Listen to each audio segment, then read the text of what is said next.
c'est une démonstration de faisabilité. Et ça, c'est très important parce qu'à partir de Blaise Pascal, on a entre 10 et 20 inventeurs de machines à calculer jusqu'au milieu du 19e siècle, jusqu'au début, au milieu du 19e siècle. Donc c'est un temps de maturation très long pour une innovation. Il a fallu 2 siècles entre la machine de Pascal et le début de la construction industrielle de machines à calculer qui ont un succès commercial.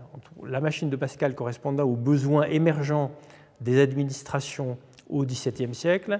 Le succès commercial arrive avec des machines qui sont des machines de Pascal améliorées au moment de la révolution industrielle. Et ça, c'est l'arithmomètre de On verra tout à l'heure.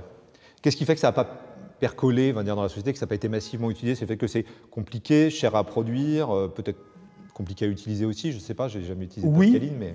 Pour ces raisons, et aussi tout simplement parce qu'il y avait ce que les économistes appellent des produits substituables. Ouais. Pourquoi dépenser beaucoup d'argent pour acheter une machine quand même pas très fiable, pas très facile à transporter, alors qu'on peut... Pas très fiable parce qu'elle se casse, j'imagine, hein, pas parce qu'elle donne de mauvais résultats. Oui, elle n'est pas très pratique, elle se coince quand on fait des additions trop longues. Alors qu'on avait beaucoup de moyens de calcul. Vous aviez le calcul à la main, papier et crayon. Vous aviez beaucoup de gens qui savaient très bien calculer sur leurs doigts, pas seulement compter jusqu'à 10, mais faire des multiplications avec leurs phalanges. Ça, c'est tout un art qui existe encore dans des pays autres que la France. Vous aviez les bouliers, les abaques, et vous aviez des calculs tout faits. Vous aviez des livres très épais de calculs tout faits pour convertir les livres tournois en sol et en deniers ou en monnaie étrangère, écrits en France par une sorte d'expert comptable du temps de Louis XIV qui s'appelait M. Barème et qui a publié... Qui a donné son nom au Barème. Qui a donné son nom au Barème. Et les livres qui s'appellent Les calculs tout faits de M. Barème ont été publiés en 50 éditions successives jusqu'au 19e siècle. C'est un peu comme le Becherel de... C'est ça. Et puis vous aviez d'autres instruments de calcul. Vous en avez la règle à calcul, qui ne calculait pas au sens de séquence d'instructions de calcul, mais qui calculait par analogie.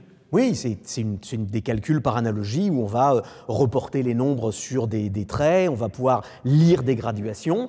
C'est quelque chose qui a été inventé à la fin du XVIIe et qui a été utilisé par tous les ingénieurs jusqu'au milieu du XXe siècle, jusqu'aux calculatrices électroniques dans les années 1970. Redressez-la un tout petit peu pour qu'on puisse la voir à l'image. C'est ce genre d'outil qui est quelque chose qui a été utilisé pendant 300 ans par tous les ingénieurs pour faire du calcul. Et si la Pascaline ne les a pas renversées, c'est parce qu'en fait elles sont, j'imagine, efficaces, légères et... Très efficaces, ça se met dans une poche. Pour un ingénieur qui va faire de la topographie, calculer un pont en Lozère, ça se met dans une poche. La Pascaline ou les arithmomètres, c'est quand même nettement plus lourd. Et on a les résultats immédiatement. Oui. Avec une petite approximation de 0. Et ça fait beaucoup plus de calculs. On a des calculs scientifiques, des logarithmes, des exponentiels, de la trigonométrie qu'on peut retrouver là-dessus. Ce qu'on ne va pas avoir dans des calculateurs mécaniques. En fait, c'est plus perfectionné que la Pascaline, entre guillemets. Ça a beaucoup plus de possibilités. En termes d'usage. Ça a beaucoup plus de possibilités. La machine de Pascal, elle additionne et elle soustrait, c'est tout. La machine de Leibniz, elle fait les 4 opérations. Addition, soustraction, multiplication, division.